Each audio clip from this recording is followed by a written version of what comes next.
In this video, we're going to think about some of the most common diseases that affect the brain: stroke, hemorrhage, and dementia. Here are some key concepts around stroke and hemorrhage. Stroke is a clinical term that can be caused by infarction or hemorrhage. Brain infarction leads to liquefactive necrosis, which has defined stages, a bit like coagulative necrosis and myocardial infarction. Intracerebral hemorrhage can arise via several mechanisms, and the site of the hemorrhage determines its clinical effects. In ischemic infarct, there can be rebleeding, and this can make them hemorrhagic, but that is not an intracerebral hemorrhage. More on that later. Hypertension is a particular cause of intracerebral hemorrhage and tiny little infarcts called lacunar infarcts. Let's think what happens when brain tissue dies. It undergoes liquefactive necrosis. Liquefactive necrosis has a progression that occurs in defined stages. The first day after an infarction of brain tissue, you can't see anything. It just looks normal. At about 24 to 48 hours, you'll notice that the brain tissue starts to look a bit friable and slightly different colour to the surrounding tissue. Over the next 4 weeks, a cavity develops that consolidates after several months. Let's look at this in more detail. On the first day, all we see, even down the microscope, is just edema. And then down the microscope, we notice the first changes in the neurons. The hippocampus is especially sensitive, and we can see the neurons kind of shrinking and growing red.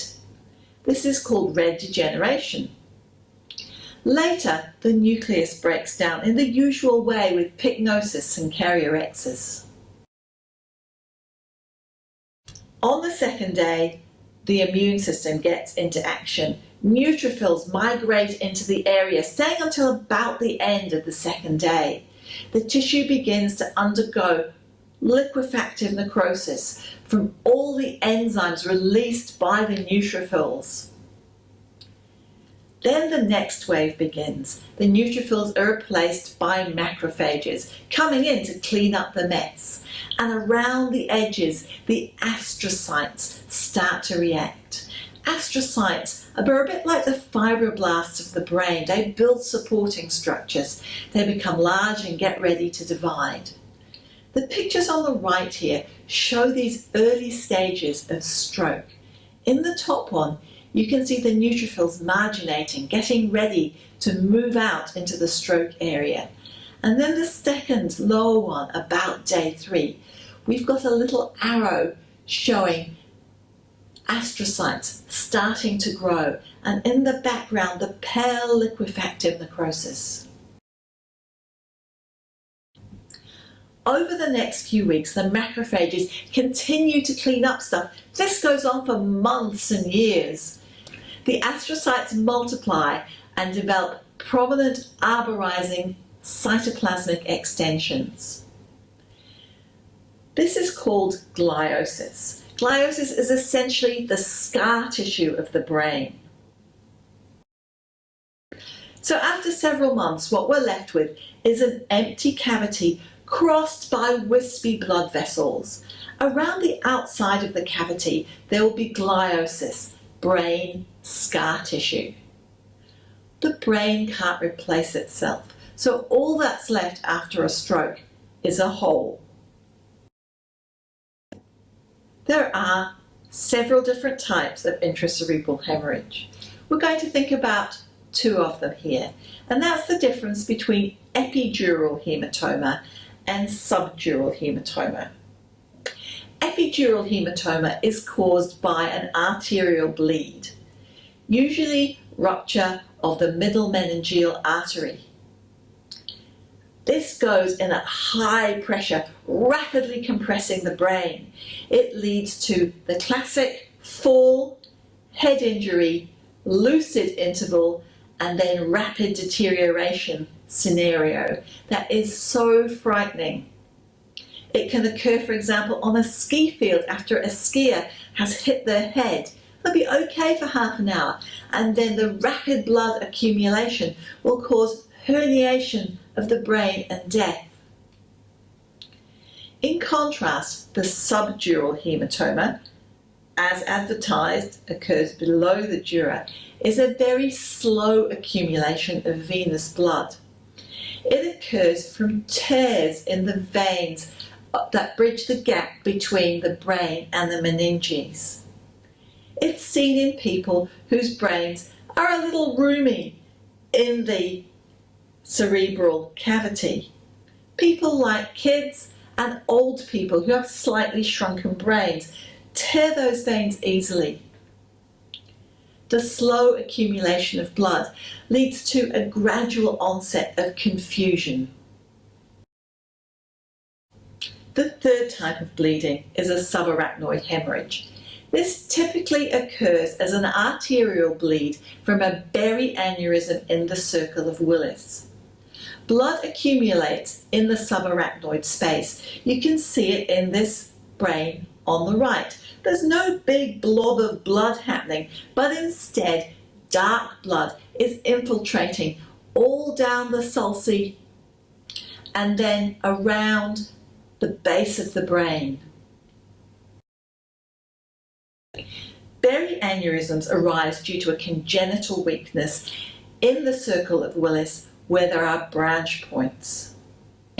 In these places, the structure of the wall is slightly thinned, so particularly with hypertension, they can blow up like a balloon. Now I know you've all blown up balloons and it's hard to do at first, but as the balloon becomes bigger and the wall thinner, they blow up more easily, and eventually that balloon will pop and give a rise to a subarachnoid hemorrhage. The last kind of hemorrhage I'm going to talk about is intracerebral hemorrhage. There are some blood vessels in the brain that operate at high pressure. They are the direct penetrating arteries that come off the main arteries. For example, the middle cerebral artery, illustrated in this brain on the right. Damage to these arteries caused by atherosclerosis, hypertension and diabetes can lead them to develop microaneurysms, which then burst. Or they can just damage the wall so much that it ruptures. When this happens, a bleed occurs in the deep white matter. We're going to digress for a moment and look at some brains with ischemic infarcts. Two of the brains, the smaller pictured ones cut in cross-section, have pale infarcts. In these brains, an atherosclerotic vessel has occluded by the usual mechanism, for example, thrombosis, rupture of a plaque, and has stayed occluded. The brain that's cut longitudinally has got a hemorrhagic infarct in it. Here, there has been occlusion of a vessel, which has then broken down. For example, the embolus has carried on or fragmented, so we get reflow into this area of infarct. This means there's still dead brain, but now it's full of hemorrhage. Why am I making this distinction? That's because the outcome and treatment for the two different kinds of hemorrhage within the brain, the rebleed into an infarct and the intracerebral hemorrhage, are quite different. The other effect that hypertension has on the brain is lacunar infarcts. We're back to those deep penetrating direct arteries again. Imagine what happens if they become occluded by hypertensive vascular disease. Each one of them services a tiny bit of brain. And so if they become occluded, we get a tiny infarct. Multiple tiny holes, a kind of Swiss cheese look. These tiny lacunar infarcts add up over time, and what they result in is dementia.